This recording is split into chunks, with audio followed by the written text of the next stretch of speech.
నమస్తే రమగారు. నమస్తే జయ. రమగారు, ఏదైనా స్టోరీ చెప్తారా? ఏవో జానపద గాథలు ఇది వరకు చాలా పుస్తకాలు చదివాను జయ నేను. అందులో ఏమిటో తమాషా తమాషా కథలు కొన్ని ఉన్నాయి. నల నీల కథ బాగుంటుంది. ఈ మిగిలిన కథలు కూడా బాగానే ఉన్నాయి కానీ కొంచెం ఏదో విపరీతాలుగా అనిపించింది. ఇది కాస్త మామూలుగా ఉంది. ఓ 100 ఏళ్ల క్రితం పబ్లిష్ అయిన బుక్ అనుకో ఇది. ఈ నల నీల కథ ఏంటంటే, పూర్వం అంట ధర్మావతి నగరానికి ఒక రాజుగారు ఉండేవారు. దీనికి 2 భార్యలు, మైనావతి నైనావతి అట. అయితే ఈ వతులు ఇద్దరు తెక్కొట్టు చచ్చిపోయేవాడు. సవతులు ఇద్దరు ఎక్కువ పోట్లాడుకునేవాళ్ళ. ఓకే. రాజుగారు వీళ్ళ పోట్లాటాలు పడలేక వాళ్ళిద్దరిని సెపరేట్గా ఉంచి ఆయన ఎక్కువగా చిన్న భార్యతోటే ఉండేవాడు. నయనావతి తోటి ఉండేవాడు. నయన ఆవిడ పేరు. నయనతోటి ఉండేవాడు. ఇద్దరికి పిల్లలు కలగల. అయితే ఆయనకి సంతానం కావాలి. అందుకని ఆయన ఏం చేశాడంటే, రాజుగారు మరి రాజ్యానికి ఉత్తరాధికారులు చాలా అవసరం కదా, మహాశివ భక్తుడట. ఆయన 1 సంవత్సరం పాటు రాజ్యాన్ని మంత్రులకు అప్పచెప్పి, భార్యల సంరక్షణ కూడా మంత్రులకే అప్పచెప్పి అడవికి వెళ్ళి తపస్సు చేశాడు. పిల్లల కోసం తపస్సు చేస్తే శంకరుడు ప్రత్యక్షమయ్యి ఒక వృద్ధ తాపసి రూపంలో ప్రత్యక్షమయ్యి ఒక ఖర్జూర పండిచ్చాడు. నీ భార్యలకు ఇవ్వు, దీంతో సంతానం కలుగుతుంది అని. ఆయన అడవి నుంచి తిరిగి వచ్చాక చిన్న భార్యకి ఆ ఖర్జూరాన్ని ఇచ్చాడు ప్రేమతో. దానికి ఏం నియమని చెప్పారు? చక్కగా శుద్ధిగా స్నానం చేసి శంకర పూజ, శివ పూజ చేసుకుని ఇది భుజించి ప్రసాదంగా నివేదన చేసి ప్రసాదంగా భుజించి భార్యాభర్తలు సంగమిస్తే పిల్లలు కలుగుతారు అని. ఈ ఖర్జూర పండు వచ్చేసరికల్లా ఆవిడేం చేసింది, ఈ పళ్ళకి ఇది చిన్న పండుగ పిల్లలేం పుడతారు, రుచి చూద్దామని ఖర్జూర పండుని ఇలా గిల్లి నోట్లో వేసుకుంది. అదేం చేయబడింది, పూజ చేసి నివేదన చేయమని చెప్పబడిన పండు కదా, నూరంతా చేదుగా అయిపోయింది. అయ్యో రామ, ఏ విష పండు ఇది, ఈయనొకడు పిల్లల గోల, ఏదో హాయిగా ఉన్నామంటే ఉండనివ్వకుండా అని ఆ పండుని బురదలోకి విసిరేసింది. కిటికీలోంచి పైనుంచి విసిరేసేసింది. ఇంతలో ఏమైంది, ఈ చెలికత్తెలు వాళ్ళు వీళ్ళు వెళ్ళి, రాజుగారు తిరిగి వచ్చారు కదా, ఆయన పండు తెచ్చాడు, మహామహిమాన్విత ఫలము, దాంతో సంతానం కలుగుతుంది, చిన్నరాణికి ఇచ్చాడని చెప్పారు. చెప్పేసరికల్లా ఆవిడేం చేసింది, చిన్నరాణికి ఉత్తరం రాయించింది. పెద్దరాణి, నీకేదో పండు తెచ్చి ఇచ్చారట కదా, నాకు కూడా భాగం పెట్టు, నిజానికి పట్టప్రాణి నేను, నువ్వు చిన్నదానివి, ఇద్దరికి సంతానం కలిగితే నీ కొడుకే రాజ్యం ఇచ్చుకుంది కానీ నాకు కూడా సంతానం ఉంటుంది, సంతానం లేని జీవితం వృధా, ఆ పండులో నాకు కూడా భాగం పెట్టవు అని బతిమలాడుతూ ఉత్తరం రాసింది. ఈ ఉత్తరం చూసినేసరికల్లా ఈయన ఆయన ఏమనుకుంది, అదేదో విషపండు, ఏదో పిచ్చ తెచ్చింది, తినేస్తుంది మొత్తం ఎటాగు పిల్లల కోసం. ఈవిడికి చిన్నవిడికి పిల్లల ఆసక్తి పెద్దగా లేదు, రాజ్యము రాజు కావాలని ఉంది. తిని చచ్చూరుకుంటుంది. చిన్న పండు, చిన్న ముక్క తింటేనే రోజంతా నోరు చేదుగా ఉందని ఎక్కడో విసిరేసరికి మేడ దిగి కిందకెళ్ళి ఆ బురదలో ఎక్కడంతా వెతికి ఆ ఖర్జూర పండుని పట్టుకుంది. దాన్ని కడిగేసి గిన్నెలో పెట్టి పంపించేసరికల్లా పెద్ద ఆవిడ ఏం చేసింది, అది ఎట్లా తినాలి ఏమిటి అనేది అంతా వివరం అంతా తెలుసుకుంది కదా, భర్తని బతిమలాడుకుని నా దగ్గరికి రా, ఇవాళ నువ్వు రామని పిలిచి చక్కగా సాయంకాలం శివ పూజ చేసి ప్రదోషకాల అర్చన చేస్తారు కదా, పండుని నివేదన చేసి ఆ పండుని ప్రసాదంగా పుచ్చుకుని భర్తను తన దగ్గరే ఉంచుకుంది. కొద్ది రోజులకి ఇవిడు గర్భవతి. దాసీలు వాళ్ళు వీళ్ళు చెప్పారు, అవి వచ్చింది ఒకటే పండు, ఆ పండు నీ దగ్గరికి వచ్చింది, నువ్వు కాస్త గర్భవతి అయ్యావు, ఆవిడకి అక్కడ ఏమీ లేదు అనేసరికి ఆవిడ ఏం చేసింది, గర్భవతి అయిన విషయం దాచిపెట్టేసింది, చెప్పలా ఎవరికి. ఆ బిల్డింగ్లో ఉన్న ముసలి దాసీలు తప్పిస్తే పడుచువాళ్ళు అటు ఇటు తిరిగేవాళ్ళు ఎవరికి వాసన కూడా రానివ్వాలి. గర్భాన్ని దాచుకుంది. ఆవిడకి 2 మగపిల్లలు పుట్టారు. నలుడు నీలుడు అని పేరు పెట్టారు. నల నీల. ఈ నలుడు నీలుడు మనకి రామాయణాంతర్గతంగా కనపడతారు. రామాయణంలో నలుడు నీలుడుయే వాళ్ళే మన ఇంజనీర్లు, బ్రిడ్జ్ కట్టిన వాళ్ళు. రామసేతు నిర్మాణంలో ప్రధానమైన వాళ్ళు నలుడు నీలుడు.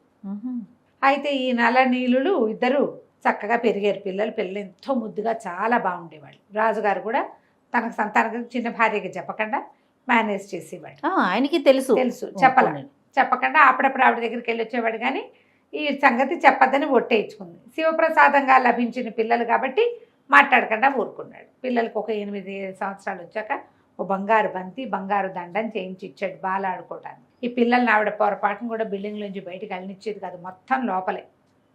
ఒక 12-13 సంవత్సరాలు ఇంత ఎత్తున అయ్యారు పిల్లలు. 13 వచ్చేసరికి సాగుతారుగా మగ పిల్లలు. ఒకనాడు తల్లి కన్ను కప్పి తోటలోకి వెళ్ళిపోయారు ఆడుకోవడానికి.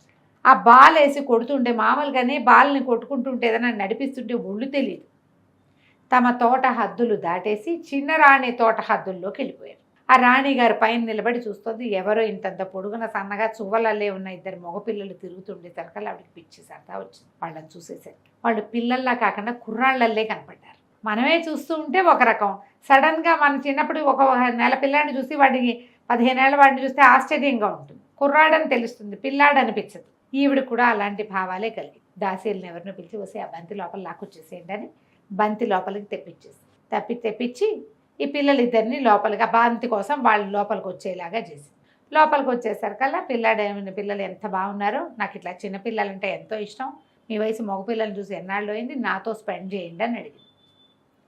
వీళ్ళు తల్లి దగ్గర ఉంటున్న పిల్లలు, చిన్నపిల్లలే, వాళ్ళకి ఇలాంటి ఊహలు తెలియవు. ఇంకా వాళ్ళు తెల్లబోయి బాలు వద్దు బ్యాటు వద్దు, ఈడేంటో అసహ్యంగా మాట్లాడుతోందని అక్కడి నుంచి లేచి వచ్చేసారు. ఈవిడేం చేసింది, ఒక్క అరగంటలో ఈ పిల్లలు ఎవరి పిల్లలో తెలుసుకుని భర్త వచ్చే వేళకి బట్టలు దించేసుకుని మొత్తం ఇల్లంతా ఆగాన్ చేసేసుకుని సిద్ధంగా ఉంది. ఎవరో ఇద్దరు అబ్బాయిలు వచ్చారు, నలుడు నీలుడుట వాళ్ళ పేర్లు. వాళ్ళిద్దరూ నా మీద అఘాయిత్యం చేయబోయారని చెప్పింది భర్తకి. ఆయన తన పిల్లలు ఇంత పని ఎందుకు చేస్తారనుకోలే, పైగా తల్లి వయసు దాంతో ఎందుకు చేస్తారు అనుకోకుండా ఒక ఉగ్ర రూపం దాల్చి ఈ పిల్లలిద్దరిని చంపేయమని ఆజ్ఞించారు. అయ్యో రామ్. చంపేయమనేసరికి ప్రధానమంత్రికి అప్పచెప్పాడు. ఈ పిల్లలిద్దరిని బట్టిన రాణి గోలుమని ఏడ్చి మొత్తుకుంది. ఈ మొత్తుకున్నా ఏమీ లాభం లేదు. ఆ పిల్లలిద్దరిని తీసుకుపోయారు. చెరో గుర్రం ఎక్కించి అడవిలోకి తీసుకెళ్ళి తలకాయలు నరికేయమన్నారు. గుర్రాలు ఎక్కించుకుని వెళ్తుంటే ఆవిడ ఎంత ఏడ్చిందో. తల్లి లేక పుట్టిన పిల్లలు నేను రెండో కంటికి తెలియకుండా పెంచుకున్నాను, చివరికి ఇట్లా సవితి కంటపడేసరికి ఇట్లా అయిపోయింది అని ఏడ్చేసరికి అక్కడ దాకా వెళ్ళేసరికి ఆయనకే అనిపించింది, చిన్నపిల్లలు మంత్రిక పళ్ళు కోసుకుని తినే పిల్లలు పరస్త్రీ పట్ల ఏమైనా చేసే వయసు ఏది అసలు వీళ్ళకి. అందుకని ఆయన ఏం చేశాడు, గుర్రాలతో సహా అడవిలో పిల్లల్ని వదిలిపెట్టేశాడు. మీ ఇష్టం వచ్చిన చోటుకి పోండి నాయన, ప్రస్తుతం ప్రాణాలు కాపాడుకోండి అని తనకు తెలిసిన ఒక వడ్రంగి పని వాడిని పిలిచి, వాడు మంచి కళాకారుడు, ఒరే ఈ పిల్లల మొహాలున్న పటాలు చూపించి ఇట్లా ఉన్న తలకాయలు చెక్కతో చేసుకురా అని చెప్పేసరికి అలా వాడు చక్కగా వాళ్ళ మొహాలు మెడలు కోసేసినట్టుగా ఉన్న 2 మొహాలు చెక్కతోటి చేసుకొచ్చాడు. వాటిని చూస్తే నిజం తలకాయలాగానే ఉన్నాయి. మంత్రి గారు ఆశ్చర్యపోయాడు. అమ్మో ఇదేమిటి ఇవి ఇలా ఉన్నాయంటే వాడు నీళ్లలో ముంచి చూపించాడు, ఇవి రంగేసినవేనండి, ఏం భయం లేదని. అక్కడి నుంచి ఈయన ప్రధానమంత్రి ఏం చేశాడు, ఈ 2 తలకాయలు తీసుకెళ్ళి రాజుగారికి, ఆ మైనావతి నయన రెండవది రాణి ఉంది కదా నయన, అక్కడికి తీసుకెళ్ళి చూపించేసరికి ఆవిడ ఆనందం పట్టలేక, నన్ను కాదన్న వాళ్ళ శాస్త్రి ఇలాగే చేస్తానని వాటి కాళ్ళతో తొక్కి చెరువులో విసిరేయిస్తే పిల్లల తలకాయలు చెరువులో విసిరేయబడ్డాయని ఈ మైనావతి ఉంది కదా పెద్దరాణి, ఆవిడ దాసీల్ని పంపించి ఆ తలకాయలు తెప్పించుకుంటే ఆ తలలు చూస్తే వాళ్ళకి తెలిసింది, అమ్మాయి చెక్క తల్లమ్మా, ఆవిడ కోపంలోనూ ఉద్రేకంలోనూ చూసుకోలేదు, పిల్లల తలకాయలు కానే కావివి, ప్రధానమంత్రి ఏదో చేసుంటాడమ్మా, పిల్లల్ని తప్పించుంటాడు, నువ్వేం భయపడద్దని దాసీలు ఈవిడికి ధైర్యం చెప్పారు. ఆవిడ ఆ పిల్లల కోసం ఏడ్చుకుంటూ ఇట్లా ఉండిపోయింది. ఈ అడవిలో వదిలిపెట్టిన పిల్లలు అలా గుర్రాలు వేసుకుని ఎక్కడెక్కడికో వెళ్ళిపోయారు. వెళ్తే ఏమైంది, పెద్దవాడేమో దారి ఏదైనా కనపడుతుందేమో చూసొస్తాను, మంచినీళ్ళు కనపడతాయేమో చూసొస్తానని నలుడు కాస్త బయటికి వెళ్ళాడు, అటు ఇటు వెళ్ళాడు. ఈ నీలుడు ఏం చేశాడు, చీకట్లో కూర్చొని భయం వేసింది వాడికి. భయం వేస్తుంటే ఇంకా శివుడిని ప్రార్థించడం మొదలుపెట్టాడు. శివ ప్రార్థన బాగా అలవాటు చేసింది. ఈ శివుడు రాత్రి 12 గంటల వేళ భగవంతుడు ఏం చేస్తాడు, పరమేశ్వరుడు శ్మశానవాసిగా తిరుగుతూ ఉంటాడు కదా, ఈ పిల్లాడికి సంతోషాన్ని కలిగించడం కోసం ఒక వెలుగుని సృష్టించి పంపించాడు. అక్కడ అగ్ని మంట కనపడేసరికి పిల్లాడు చలిగా ఉంది, వెలుగు కావాలని దాని మీద ఆ చితుకులు ఈ చితుకులు వేసి మంటని పెద్దది చేశాడు. మంట పైకి లేచేసరికి అలా ఒకటి చెట్టు కింద కూర్చున్నాడు. ఆ చెట్టు మీద పగిడి కంటెలు అని రాస్తారు, 2 పిట్టలు పైన బంగారు రంగులో ఉంటాయట. చెట్టు మీద కూర్చుని ఆ పొగకి వాటి కళ్ళు పోయినాయి. అయ్యో పోయేసరికల్లా ఆడ పగిడి కంటే ఏం చేస్తుందంటే ఆ నిప్పులోకి దూకేస్తూ, ఈ దుర్మార్గుడు ఎవడో ఈ పని చేశాడు, నన్ను తిన్నవాడు 12 ఏళ్ళు నానా కష్టాలు పడతాడు అని నిప్పుల్లోకి దూకేసి, మొగది మాత్రం ఏమందిట, నువ్వు నేను ఓసారి చచ్చిపోయే అవకాశం ఇచ్చిన వాడు ఎవడో బంగారు కొండ, నన్ను తిన్నవాడు రాజు అవుతాడని నిప్పుల్లోకి దూకింది. ఈ పైనుంచి నిప్పుల్లో పడ్డ ఈ 2 పక్షుల్ని చూశాడు ఈ పిల్లాడు. ఇక్కడ కూర్చుని ఉన్నాడు కదా నీలుడు, వాడేం చేశాడు, అబ్బో చక్క వాటంతా అవే పడ్డాయి, ఆహారం సరిపోతుందని ఆ కాలిపోయిన పక్షి పై ఇదంతా ఈకలన్నీ తీసి బాగా పక్వంగా అయిన ఆడపక్షి మాంసాన్ని వాడు తిన్నాడు. మగపక్షిది అన్నయ్య కోసం అట్టపెట్టాడు నలుడికి. నలుడు అదంతా తిరిగి వచ్చి వాడు వచ్చి కూర్చుని తిన్నాడు. ఇద్దరు ఆ చెట్టు బోధక అనుకున్నారు. ఆ వెలుగు కనపడుతూనే ఉంది, నిద్రపోతున్నారు. తెల్లవారుజామున వీడికి దాహం వేసి చిన్నోడికి పెద్దవాడికి. అదే బయటికి వెళ్ళి వచ్చాడుగా మగపక్షిని తిన్నవాడికి నలుగురికి. దాహంగా ఉంది. దాహం వేస్తుంది. సరే ఏం చేశాడు, లేచి మరి మంచినీళ్ళు తాగొద్దామని ఎక్కడున్నాయో నీళ్లు వెతుక్కుంటూ పోయాడు. దారి తప్పేశాడు. నడిచి నడిచి నడిచి నడిచి ఒక గ్రామపు శివార్లకి చేరాడు. చేరితే ఆ గ్రామం ఒక నగరానికి మొదటిది. అది బేబంది నగరం అని ఒక నగరం అట. ఆ నగరానికి రాజుగారు చనిపోయాడు. రాజుకు ఒక కూతురు ఉంది, సుజన, ఆవిడ పేరు సుజన అబాయోను ఏదో రాస్తారు. అయితే వాళ్ళు ఏమనుకున్నారు, ఈ రోజున నగర ప్రవేశం చేసిన వాడిని రాజును చేసుకుందాం అనుకున్నారు. ఈ కథలు చాలా వింటాం మనం. అవును. అయితే ఈ పిల్లాడు ఏం చేశాడు, నగరంలోకి ప్రవేశించేసరికి అలా గ్రామం కనపడేసరికి వాడు తమ్ముడిని మర్చిపోయాడు. వెళ్ళొచ్చులే అనుకున్నాడు. లోపలికి వెళ్ళేసరికి అలా సరే అంతా దండోరాలు అవి వినపడుతున్నాయి. తర్వాత ఏమో ప్రజలు చాలామంది నడిచొస్తున్నది కనపడుతుంటే ఈ పిల్లాడు ఆ ఊరేగింపుగా వస్తున్న దానికి ఈ నలుడు ఎదురెళ్ళాడు. వెళ్ళేసరికి ఆ పెద్ద భద్రగజం ఒకటి నడిచొస్తాం. చూస్తూ ఉంటే ఆ భద్రగజం ఏం చేసింది, దాని మీద ఒక దండ వేశారు. ఆ దండ ఎత్తి ఈ నలుడు మెళ్ళ వేసి ఫేయంగానే అందరూ ఆశ్చర్యపోయారు. ఆహాహా అని చప్పట్లు కొట్టారు. ఈ అబ్బాయి తెల్లబోయాడు. ఈ కుర్రాడు రాజకుమారుడి బట్టల్లోనే ఉన్నాడు. ఒక రోజేగా అయ్యింది వాళ్ళు ఊరి నుంచి వచ్చి. 14 ఏళ్ల వాడు. ఆయనకు రాజుగారికి ఉన్న కూతురు ఒక 8-9 సంవత్సరాల పిల్ల. ఆ పిల్లని ఇచ్చి పెళ్లి చేసి ఇతన్ని రాజుని చేసేసుకున్నారు. రాజుని చేశారు. ఈ పైకి 14 ఏళ్ళ 9 ఏళ్ల పిల్ల. ఆ పిల్ల వివాహం అయిపోయింది. రాజునిగా ఉండిపోయాడు. చేసేసారు వాడిని. ఆ రోజే పట్టం ఎక్కిచ్చేశారు.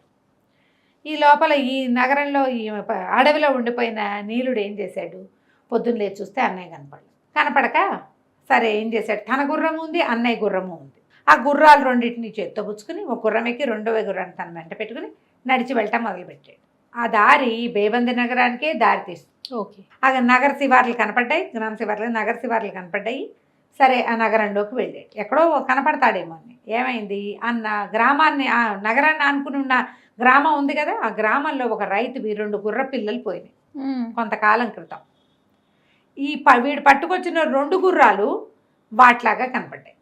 దాంతో ఆ రైతు, ఇదిగో నా గుర్రాలు ఇవి నావే, నిరుడు ముందరేడు పోయినాయి, ఈ సంవత్సరం పెద్దవైపోయినాయి, వీడు పెద్దవి చేశాక ఈ నగరంలోకి తీసుకొచ్చాడని వీడిని పట్టుకునేసరికల్లా సరే గుర్రాల దొంగ దొరికాడని గందరగోళంగా పట్టేశారు. రాజు పట్టొచ్చారు, వాళ్ళు వచ్చారు, వీళ్ళు వచ్చారు.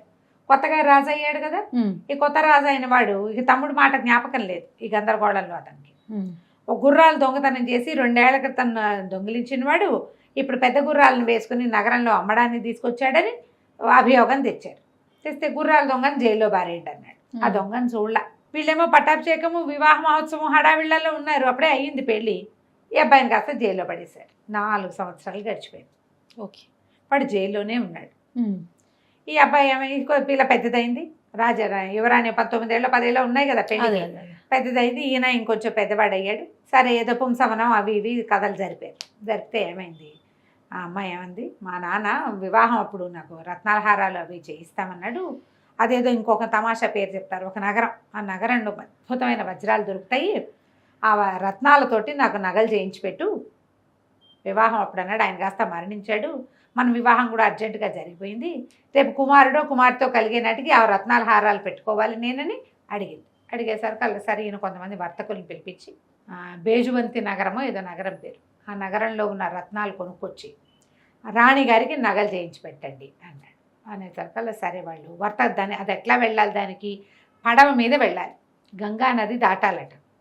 ఈ వర్తకులు ఏం చేశారు, సరే ప్రయాణం అయ్యారు, బయలుదేరుతామని. ఈ పడవలు ఎక్కేసరికల్లా పడవ కదలలేదట. ఎందుకు కదలలేదని గంగ పూజలు అవి ఇవి జరిపితే ఒకడికి శివం వచ్చి నరబలి అడిగిందట గంగ. అడిగేసరికల్లా వ్యాపారస్తులంతా మళ్ళీ రాజుగారి దగ్గరకు వచ్చారు. నరబలి అడుగుతుందండి గంగా నది, ఎవరినైనా బలిస్తే అప్పుడు ప్రయాణం సాగుతుంది. మన రాజ్యంలోకి మీ రాణిగారికి కావాల్సిందే కాకుండా వ్యాపారం కూడా సాగుతుంది, రత్నాల వ్యాపారం మంచిదే కదా, రాజ్యానికి అవసరం. ఈయన ఏమన్నట్టు బాగా ఆలోచిస్తే ఎవరిని ఇవ్వాలి ఏంటంటే వీళ్ళలో పక్కనుండే అంగరక్షకులు సైనికులు వాళ్ళు ఉంటారు కదా, అమాత్యులు, వాళ్ళు అన్నారు ఎప్పుడో 3-4 ఏళ్ల నాడు గుర్రాల దొంగ ఒకడిని తెచ్చామండి, వాడు యువకుడు, వాడిని బలిస్తే గంగమ్మ శాంతిస్తుంది, వాడిని తెప్పించి ఇవ్వండి అని. గుర్రాల దొంగకి 7 ఏళ్ళో 8 ఏళ్ళో శిక్ష. ఆ ఊళ్ళో దొంగతనాలకు అంత శిక్షలు ఉన్నాయన్నమాట. మరి ఆ అబ్బాయిని పిలిపించి వాడిని పడవెక్కించారు. గంగకి కొంత దూరం తీసుకెళ్ళి గంగలో పడేయాలన్నమాట. అయితే అది వీళ్ళకి వెళ్తూ ఉంటే వాడికి ఏమనిపించింది, వీళ్ళు తను చంపేస్తారనిపించింది. వాడు శివుడికి ధ్యానం చేసుకోవటం మొదలుపెట్టాడు. ధ్యానం చేసుకుంటూ ఉంటే వీడు ఎక్కిన తర్వాత ఏమన్నాడు, నన్ను నడపనివ్వండి, నేను నడిపితే పడవ కదులుతుంది అని చెప్పేసరికి వాళ్ళు అన్నారు, నువ్వు నడిపితే పడవ కదిలితే ఓకే, పడవ కదలలేదనుకో నేను మన గంగలో పడేస్తాం అనేసరికి ఒప్పుకున్నాడు. సరే మొత్తం సంబారాలన్నీ పడవలో చేర్చారు. తెడ్లేస్తే వీడు తెడ్డేసేసరికల్లా నా పడవ నడవటం మొదలుపెట్టింది. గంగాదేవి కదా, శివుడిని ప్రార్థిస్తున్నాడు కాబట్టి ఆవిడ ఒప్పుకుంది. నడవటం మొదలుపెట్టింది. సరే ఆ బేజుబంతి నగరం, ఆ నగరానికి చేరారు. ఈ వర్తకులు వజ్రాలు అవి కొంటాం, రాణిగారికి కావాల్సిన నగలకి పెద్దవి చిన్నవి కెంపులు అవి ఇవి కొంటాం. కొనుక్కుని తమ కూడా వ్యాపారానికి అన్నీ కొనుక్కుంటున్నారు. ఆ నగరంలో ఒక విచిత్రం ఉంది. ఆ నగరపు యువరాణి పేరు కమలాబాయి. ఈ కమలకి ఏంటంటే ఆవిడ చుట్టూతా 5,000 తేనెటీగలు తిరుగుతూ ఉంటాయట. ఈ 5,000 తేనెటీగలు తిరుగుతూ ఉంటాయి ఆవిడ చుట్టూతా. ఆవిడేం కుట్టవు, ఆవిడ చుట్టూతా రక్షణగా అండి. ఆవిడకి అలాంటి వరమో శాపమో ఒకటి ఉంది. అయితే ఈ అమ్మాయికి పెళ్లి సంబంధాలు చూస్తుంటే ఎవరితో నా ఈగలు ఎవరి చుట్టూతా తిరుగుతాయో వాడిని పెళ్లి చేసుకుంటానని చెప్పిందట ఆవిడ. ఆ ఈగలు ఆవిడ వెంటపడి వెంటను వదిలిపెట్టి వెళ్ళేవే కాదు. ఈ వర్తకులు నగరంలో తిరుగుతూ ఉంటే వాళ్ళతో పాటే ఈ చిన్న కుర్రాన్ని కూడా నీళ్ళుండి కూడా తిప్పుకుంటున్నారు. వాడు బందీ కదా, అక్కడి నుంచి ఎందుకు తెచ్చారు వాళ్ళు, జైల్లో ఉన్నవాడిని మళ్ళీ జైల్లో పంపించాలిగా, వాడే నడపాలి పడవ. అదే ఆ తిరుగుతూ ఉంటే ఈ యువరాణి ఏం చేసిందట, ఓ బట్టల వ్యాపారస్తుంది ఎవరిదో షాపు ఇనాగరేషన్ లాంటిది యువరాణి వచ్చింది. ఆవిడతో పాటు ఆవిడ 5,000 ఈగలు జుమ్మంటూ ఆవిడ వెనకాలే వెళ్తుంది. ఎప్పుడైతే ఈ కుర్రాడు కనపడ్డాడో ఈ నీలుడు, ఈ 5,000 ఈగల్లో సగం ఈగలు పోయి వాడి చుట్టూ తిరగటం మొదలుపెట్టాయి. తేనెటీగలు వెంటబడితే జనాలు ఏం చేస్తారు, పరిగెత్తి పారిపోతారు. వాడు పరిగెడుతుంటే ఈవిడ దారిని ఈవిడ చూసుకుంటుంది, షాపులో చీరలు అవి చూస్తాం. ఇంతలో ఒక దాసి వచ్చి, అమ్మ మీ నెత్తి మీద ఉండే ఈగలు ఒక కుర్రాన్ని వెంబడబడుతున్నాయి, వాడు కాస్త ఊరంతా పరిగెడుతున్నట్ట, చూడండి అనేసరికి ఇవి అటు ఇటు చూసుకుంటే ఈగలు తగ్గిపోయినట్టు. అక్కడి నుంచి సైనికుల్ని ఎవడి వెనకాల ఈగలు పడుతున్నాయో వాడిని పట్టుకురండి అని సైనికుల్ని పంపించేసరికల్లా వాళ్ళేమో ఆ ఈగలు ఎవరిని కుట్టవు, రాణి వెనకాల తిరుగుతూ ఉంటాయి అంతే. వాళ్ళు పోయి ఈ కుర్రాన్ని పట్టుకురాగానే వాడు చూస్తే చక్కగా ఉన్నాడు. యువరాణి ఏం చెప్పింది, నాకు ఓ శపథం ఉంది, నా ఈగలు ఎవరు వెంట పడతాయో వాడిని నేను పెళ్లి చేసుకుంటానని, మన ఇద్దరికి పెళ్ళి అవుతుంది, వివాహం అయిన తర్వాత ఈగలు నన్ను వీడిపోతాయి, ఇది నాకున్న వరము శాపము కూడాను అని చెప్పింది. చెప్పేసరికల్లా వర్తకులు ఇంకేమంటారు, ఆ ఊరు రాజుగారి అమ్మాయి, రాజు అన్నాడు మా అమ్మాయి నుంచి పెళ్లి చేస్తాం ఈ అబ్బాయికి అని వివాహం చేసేసి బోల్డ్ అంత సంపదించి ఆ పిల్లని వీళ్ళతో పాటు పంపించాడు. వర్తకులు బయలుదేరారు, వీళ్ళు బయలుదేరారు. వీళ్ళతో పడవ, వాళ్ళతో పడవ, 2 పడవలు బయలుదేరేసరికల్లా వ్యాపారస్తులు కనిపించింది. వీడు దొంగ, ఖైదీ, చచ్చిపోవడానికి సిద్ధపడ్డవాడు, వీడికి ఇంత అందంగా ఉన్న రాకుమార్తె ఇంత సంపద దక్కటం ఏమిటి, మనం ఏదో రాజుగారు చెప్పారని వ్యాపారం చేయడానికి వచ్చాం, మనకు మిగిలేదేముంది, వీడికి అమ్మాయి దక్కింది మనకు దక్కలేదు, వీడికి దక్కనివ్వకూడదు, వీడిని ఎలాగైనా చంపేయాలనుకో. వాళ్ళ పడవ వీళ్ళ పడవ కదిలినాయి. అయితే వ్యాపారస్తులు ఏం చేశారు, ఆ పడవ నుంచి ఈ పడవలోకి మాట్లాడుతూ ఏమన్నారు, మా వల్లే కదా మీ వివాహం అయింది, వింది వండి మాకన్నారు. యువరాణి బోళ్ళని వంటలు చేయించింది, అన్ని వంటలు వర్తకులు కూడా తిన్నారు. తిన్న తర్వాత ఒట్టి భోజనమైనా తాంబూలాలు ఇవ్వరా, తాంబూలాలు మీ ఇద్దరే కట్టి ఇవ్వాలి, మా వల్లే కదా మీ పెళ్ళి అయిందంటే యువరాణి వీడు నీలుడు ఇద్దరు కలిసి తాంబూలం చిలకలు చుట్టాక ఏమైంది, చేత్తో అందించండి, తాంబూలం ఎప్పుడు ఎటా ఇవ్వాలి, చేత్తో ఇవ్వాలి కదా అనగానే సరే ఇతను ఏం చేశాడు, ఆ పడవ మించి ఈ పడవ మీదకి ఇట్ట ఇవ్వడానికి వంగాడు. యువరాణి పళ్ళెం పెట్టుకుని బల్ల మీద కూర్చుంది, ఇతను పడవ కొసకొచ్చి ఈ నీలుడు వాళ్ళకి అందించేసరికల్లా వాళ్ళు ఏం చేశారు, ఒక్కలాగు లాగేసరికల్లా తాంబూలాలు వాళ్ళ చేతిలోకి, నీలుడు గంగలోకి పోయారు. అయ్యో, ఆ అమ్మాయి లేబోదిబొమ్మని అరిచి కేకలు పెట్టింది కానీ ఏమీ సమాధానం చెప్పలే ఎవరు. వీళ్ళు ఏం చేశారు, వ్యాపారస్తులు రాజుగారి దగ్గరికి తీసుకుపోయారు, నలుడి దగ్గరికి తీసుకెళ్ళి బ్రహ్మాండంగా ఇదిగోండి ఈ వజ్రాలు తెచ్చాం, ఈ రత్నాలు తెచ్చాం, ఈ కెంపులు, ఈ పచ్చలు అవి ఇవి మొత్తం ప్రదర్శించారు, ఇదిగోండి రత్నాల హారం మన రాణిగారికి చేయించామని, దీంతో పాటుగా మీకు ఒక అందమైన అమ్మాయిని కానుగ్గా తెచ్చాం అని చెప్పి ఆ యువరాణి కమలాబాయిని ఆ ఆస్తులతో సహా రాజుగారికి ప్రజెంట్ చేశారు. అంతకుముందు పెళ్ళయి కొద్ది రోజులు కలిసి ఉన్నారుగా వీళ్ళు ప్రయాణం అయ్యే లోపల ఆ నీలుడు మొత్తం కథ అంతా తమ ఎట్లా పుట్టింది ఏమైంది అంతా భార్యకి చెప్పాడు. ఆ అమ్మాయి ఏం చేసింది, కథ అంతా రాసి ఇట్లా ఫలానా వాడు ఒకడు నన్ను పెళ్లి చేసుకున్నాడు, వీళ్ళు వ్యార్థకులు అతన్ని చంపేశారు అని చెప్పి కాగితం రాసి రాజుగారికి అప్పచెప్పింది.